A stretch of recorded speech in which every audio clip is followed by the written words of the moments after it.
journey of Mzee Emilio Stanley Mwai Kibaki. After 91 years of life, 1931 to 2022, his journey finally coming to an end here in Othaya constituency, Nyeri County, his place of birth. And so from Othaya he came, to Othaya he returns, and that's where his body will be laid to rest, a short distance from where we are at approved grounds.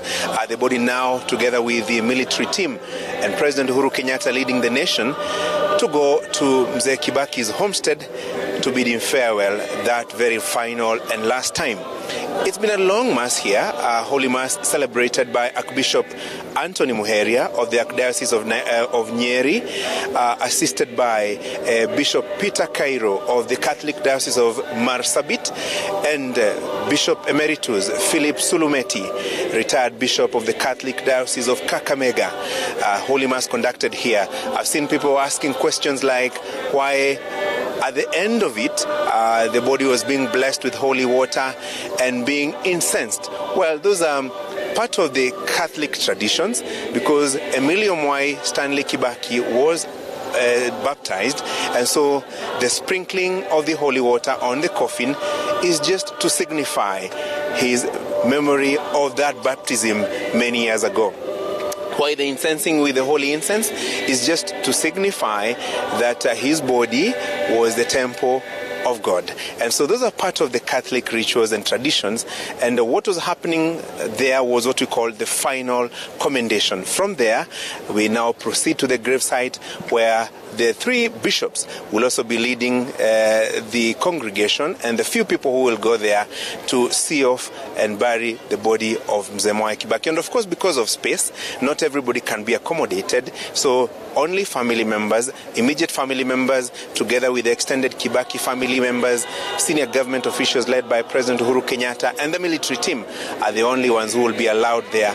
And we'll also rely on a feed from the national broadcaster to see what will be happening there. But before that short travel to Mzee Kibaki's home, I'm here with my two colleagues, Seth Olale and Martin Munene. Just like that service was conducted by three bishops, we'll also do a a threefold kind of a discussion here. Seth, your observation, what is that one significant thing that you saw today and in the course of this process of bidding farewell Mzee Mwai Kibaki that you will remember from now henceforth? I think for me, and thank you so much, Francis Gashuri, for me I think were the tributes from family members sharing just light moments which we never, had or came to witness before, and especially, Judy Kibaki, the daughter, stating, how the dad had to leave Kenya at the peak of political season, just like we are right now, to go all the way to the United States of America, attend a graduation, then come back, and the following day it is the party's primaries. So it just shows, the Kibaki we didn't know with the family, his closeness to his immediate family, and of course also, Jimmy Kibaki, the son, giving us, what he termed as my relationship with my dad was a cat and mouse affair. I remember the joke he shared about his grade, how he performed at one point, and the stare his dad gave him just to tell him, if academics is not working for you, you could go to the Naru farm and be a manager there. And of course, they just, were in a last minute rush also just to blend some humor, and of course with the heavy emotional burden that they've had. So for me, that stood out very well, and also the leaders, and especially the political leaders, the bigwigs, just sticking to the script and, avoiding politics. I don't know how they managed to blend. Did they really manage? But of course, it was not confrontational. It was not head-on. I know they used it very tactfully. Some choosing, to use the background of how, they were, at the forefront of liberation, and others, trying also just to engage the locals, terming Kibaki, as a person who came with the border movement and all that. It was very tactfully, but at least you will appreciate it was not head-on. And apart from that one, I think also the clergy, and I really appreciate you, Gashuri, for your rich background in this, religious, especially denomination of the Catholic Church. At some point, Gashuri, there was confusion because when Bishop, His Grace Anthony Muheria actually, concluded that particular church service, we thought, there was no room for eulogy, there was no room for tributes, and we were heading right to the home, but maybe it was a sigh of relief from the locals here. Thank you very much. And Martin Munene is the face of Citizen TV in Nyeri County, so we are his visitors. He's our host. Martin, Emilio Mwai Kibaki, a man celebrated from Nyeri County, his body returns here. We saw you report on the activities leading to this funeral.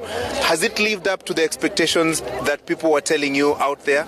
All right, my senior Gashuri, I must say, from what we've seen today, it has surpassed the expectation that anybody had. And the people of Nyeri, the people of Central Kenya, the people across the country did come out to honor this larger-than-life legend. And a very interesting observation today was that every person that we had an opportunity to speak to could actually talk about something very close and personal that actually he felt or she felt the president had done for him. We're talking about the roads network across Othaya. We're talking about the education. Interestingly, we talked to one lady who told us that she actually did join class 1 when the president in 2002. And so she says that she accredits her success even in life and whatever it is that she's doing to what the late president did. And so I can say, as a resident of this county, we feel honored to have such a great man, and the service was actually conducted in an excellent manner. The numbers, we expected about 15,000 people to attend Gashuri. There were 2 tents, and we did move across, and we had a lot of more people, thousands of people outside the tents, meaning that Kibaki's life did impact a lot of people in ways that are significant. And therefore, it was a very important session for a lot of people. And if you could talk to anybody here, and interestingly, as you can see, Gashuri, we had all age brackets. We had small children. Exactly. We had very little kids. We had the middle-aged people. We had older generation. And a lot of people actually did go to the galleries to see this man, Kibaki. Some of them saying they've only heard of stories and they had to come and witness. Was this a legend? Was this a myth? Was this a real person? And a lot of them have had the opportunity to, just say goodbye in their own way, in their own fashion. And as the great man rests, Nyeri is happy because they feel proud that they were able to produce a son who not only left a legacy of great work and a lot of things done, but a man who left with a lot of integrity, a man who touched lives in a way that a lot of people feel it was personal. Yeah, and Seth, we come back here to Othaya, exactly 6 years and about 4 days since Mama Lucy Kibaki was buried right here in Othaya constituency. And unfortunately, the country mourns again because in exactly 809 days or thereabout, you remember the country buried its second president, Daniel Arap Moi.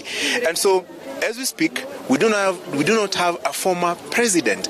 We had 2, but they have passed on in a span of about 2 years and a few days. Quite a blow, Gashuri, quite a blow, and especially to the people of Othaya, who, like you mentioned, they received such a fate just about 6 years ago when Mama Lucy Kibaki, the former First Lady, was laid to rest here in Othaya town. Seeing this again, not celebratory, but this time in mourning, indeed it is a blow. And also, remember, such sentiments also shared during the state funeral at Nyayo Stadium, and religious leaders and other political leaders also were saying perhaps it's a time to reflect as a nation. It has been so heavy for Kenya in the recent years, and maybe it is just a time to reflect. But the most important thing, maybe just to recover from this, Gashuri, is just to, emulate and implement some of the truths, some of the desires, and some of the goals that the departed wanted, really wished this nation to be. Absolutely. And Martin, the highlight, one of my highlights today was the homily by Archbishop Anthony Muheria. Very touching and I would say mind-pricking, talking about forgiveness, humility, unity, modesty.